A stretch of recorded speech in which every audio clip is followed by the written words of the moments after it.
Assalamualaikum warahmatullahi wabarakatuh. Hai penonton setia kasus Subang hari ini, bagaimana kabar kalian? Insya Allah pasti sehat semua. Sebelum kita ke pokok pembahasan, kami sangat bersyukur ya, kepada kalian yang telah mengklik video ini, yang artinya, kami yakin kalau kalian masih penasaran terkait siapa pelaku pembunuhan ibu dan anak di Subang, dan kalau begitu mari kita kawal sama-sama kasus pembunuhan Subang ini sampai terungkap. Tak ada yang menyangka jika keterangan Yoris tentang fakta yang ditemukan di TKP akhirnya terungkap setelah kasus pembunuh ibu dan anak di Subang memasuki bulan keempat. Keterangan Yoris soal pembunuh ibu dan anak di Subang yang menewaskan nyawa ibu dan adiknya tersebut akhirnya terbuka dan diungkap. Di kanal YouTube-nya, Anjas di Thailand, kembali menerangkan analisa tentang kasus pembunuh ibu dan anak di Subang. Kali ini Anjas menganalisa bahwa keterangan Yoris pasca kejadian pembunuh ibu dan anak di Subang ternyata akhirnya diungkap setelah kasus ini berjalan hampir 4 bulan lamanya.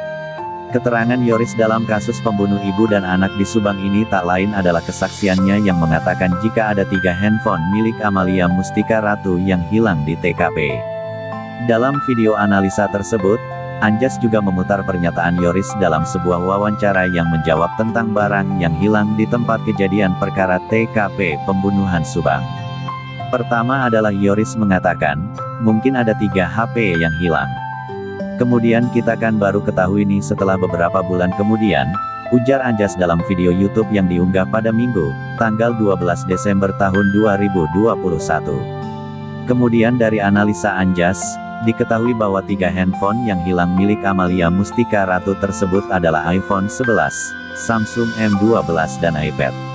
Lalu Anjas juga mengungkapkan bahwa tim penyidik juga sudah menemukan 1 handphone Amalia yang ditemukan dalam keadaan rusak. Dari analisa yang dikemukakan Anjas juga, diketahui bahwa saat pemeriksaan terakhir, Yosef juga ditunjukkan beberapa kotak handphone dan ditanyai yang mana yang milik putrinya, Amalia. Kalau aku melihat memang ada keterangan dari tim pengacara yang bilang bahwa ada HP milik Amel yang hilang. Tapi aku tidak tahu apakah HP yang dimaksud salah satu dari 3 HP ini atau bukan, ujar Anjas. Anjas kemudian mengaitkan dengan jejak digital dari handphone Amalia yang ia dapatkan dari sumber istimewanya. Dari email, dari sumber istimewa tersebut ada 1 titik koordinat HP Amel merek Samsung M12 yang aktif karena SMS operator, jelas Anjas. Menurut analisa Anjas, pelaku yang menghancurkan handphone Amalia memang sudah mahir merusak data. Selain itu, dari keterangan Yoris, Anjas juga menganalisa kesaksian Yoris soal TKP pembunuh ibu dan anak di Subang yang berantakan seperti ada orang yang bertengkar. Yoris menilai dan mengasumsikan bahwa sepertinya ada yang berantem atau cekcok ia di rumah. Ini adalah hal yang masuk akal, bahwa ada orang yang melihat rumah yang ditempati ibu dan adiknya acak-acakan, kata Anjas. Anjas juga menganalisa adanya dugaan bahwa TKP yang acak-acakan sepertinya karena korban diseret dari kamar ke kamar mandi dan ke mobil. Kini kasus yang menewaskan Tuti Suhartini dan Amalia Mustika Ratu ini telah hampir 4 bulan belum terungkap.